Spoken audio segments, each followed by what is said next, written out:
Itu untuk yang pegang KJP. Karena tadi saya tanyakan hampir semua yang pegang KJP untuk masyarakat di sini belum pernah lihat Ancol, belum pernah lihat Taman Mini, bahkan Ragunan yang dekat aja juga belum pernah.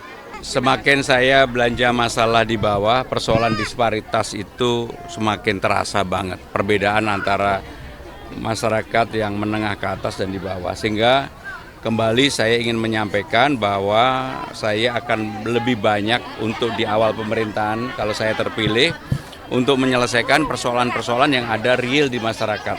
Mulai dari kartu Jakarta Sehat, kartu Jakarta Pintar, lansia, kemudian Jumantik, Dasar Wisma dan sebagainya. Tetapi juga tidak kalah pentingnya harus ada terobosan baru untuk membangun Jakarta ini. Revenue Jakarta juga perlu dinaikkan seperti yang saya sampaikan tentang Jakarta Funding. Dan juga tidak kalah pentingnya adalah administrasi pemerintahnya juga dibuat lebih ramping, lebih rincah, semuanya dilakukan secara digital sehingga proses interaksi antara orang dengan pembuat kebijakan itu tidak lagi secara langsung tetapi melalui media online. Ini sekolah negeri dan swasta ada benernya gratis tuh Mas? Ya, jadi untuk sekolah negeri kan sudah digratiskan untuk wajib belajar sampai 12 tahun. Yang swasta sebenarnya sudah. Hanya problemnya dikasih kuotanya nggak cukup. Kuotanya hanya 8.000, padahal kebutuhannya sampai dengan 14 ribuan. Untuk itu maka ya harus dinaikkan untuk warga yang tidak mampu sekolah di negeri maupun di swasta sama harus gratis. Gitu. Mas Pram, soal yang gratis naik busway dan LRT MRT tadi itu mekanisme programnya seperti apa realisasinya? Jadi untuk busway kan sudah diperlakukan, yang belum adalah MRT dan LRT. Maka untuk MRT dan LRT harus ada kerjasama antara pemerintah Jakarta dengan pemerintah pusat, dan karena ini juga ada dampaknya bagi pemerintahan di sekitar, yaitu di Bogor, kemudian Bekasi, Tangerang Selatan, saya yakin dengan kita duduk bersama itu bisa dilakukan. Dan kalau itu dilakukan maka biaya kehidupan di Jakarta pelan-pelan juga mengalami penurunan dan kemacetannya juga bisa dikurangi karena orang tidak perlu kemudian semuanya memakai transportasi pribadi. Jadi KJMU itu kan kartu Jakarta untuk mahasiswa unggul. Itu harus betul-betul dipersiapkan kalau memang kita ingin memotong rantai kemiskinan yang ada di masyarakat yang kurang. Sehingga dengan demikian jangan ini kemudian saya juga mendengar ini diberikan kadang-kadang kepada yang mampu. Maka untuk itu betul-betul yang mendapatkan kartu Jakarta Pintar sekaligus mendapatkan kartu Jakarta untuk mahasiswa unggul dan mudah-mudahan anak-anak dari masyarakat yang dianggap tidak mampu ini mereka mempunyai sarjana. Seperti yang disampaikan oleh Bang Dul, beliau menyampaikan satu kelurahan, satu tukang insinyur gitu.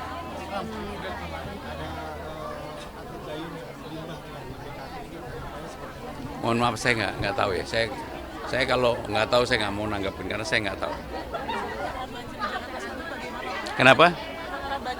Jadi banjir itu pada dasarnya kan ada 3. Satu banjir kiriman dari atas, yang kedua banjir lokal memang karena saluran dan sebagainya, yang ketiga adalah banjir karena rob. Jadi yang di Jakarta Selatan ini kebanyakan sebenarnya banjirnya banjir karena lokal. Sungainya tidak digali, salurannya mampet, memang turunnya juga cepat, tetapi yang seperti ini harus ditangani, nggak bisa dibiarkan. Kalau banjir yang karena kiriman, sekarang ini kan 2 waduk sudah dibangun, Sukamai sama Ciawi, itu sudah mengurangi banyak. Tetapi yang bagi saya yang menjadi serius sebenarnya banjir karena rob, sehingga air turun dari atas, nggak bisa keluar, maka dalam jangka panjang yang saya sebutkan memang giant seawall itu diperlukan. Tapi itu jangka panjang dan itu menjadi tanggung jawab bukan pemerintah Jakarta, tapi pemerintah pusat. Jakarta ini harus dibuatkan untuk itu. Gubernur DKI Jakarta yang alhamdulillah suatu kehormatan, suatu kebanggaan bagi kami warga Rawapapan R012 R06 karena kehadiran dari Bapak Pramono sebagai calon Gubernur DKI Jakarta sudah mendatangi menemui warga saya di wilayah Rawapapan Bintaro.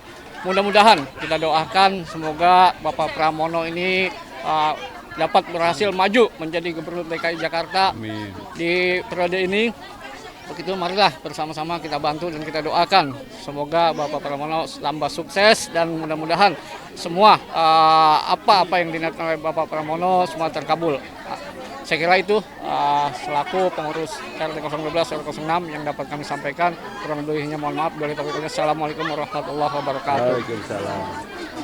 Jadi lebih banyak sebenarnya kalau lihat persoalan di bawah ini, persoalan yang sehari-hari dihadapi oleh para warga masyarakat, urusan KJP, Kartu Jakarta Sehat, Kartu Lansia, kemudian juga sarana transportasi yang mereka harusnya mendapatkan gratis untuk busway, ternyata banyak yang belum mendapatkan. Padahal kita, atau kalau saya diberi amanah, bukan hanya busway tapi MRT dan LRT juga kita gratiskan untuk 15 golongan tadi.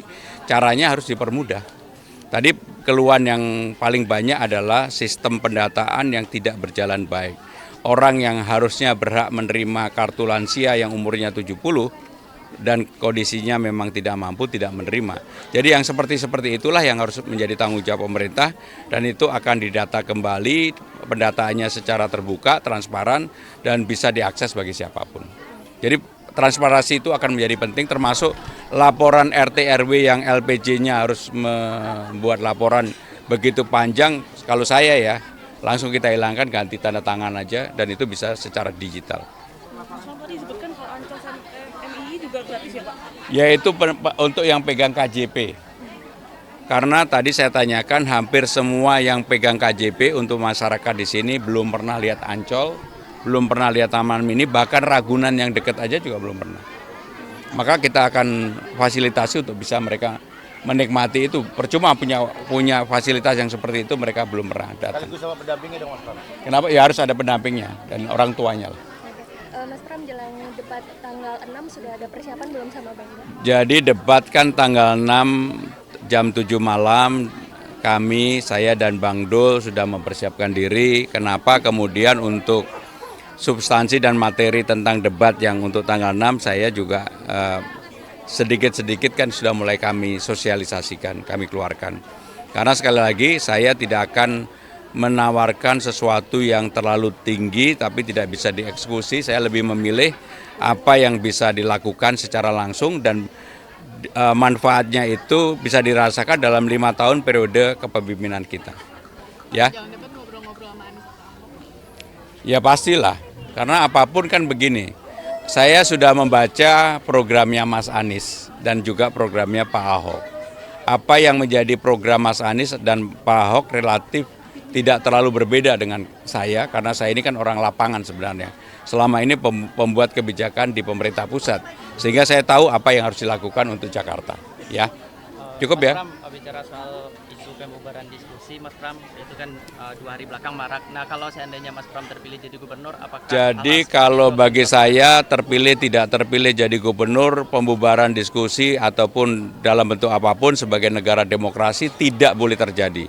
Apalagi ini dilakukan dengan cara premanisme, sehingga aparat penegak hukum maupun pemerintah bertanggung jawab yang seperti ini tidak bisa terulang kembali. Nggak boleh, ini adalah hal yang dituntut, diminta oleh kita semua, bagian dari demokrasi, nggak boleh terulang kembali ada pembubaran.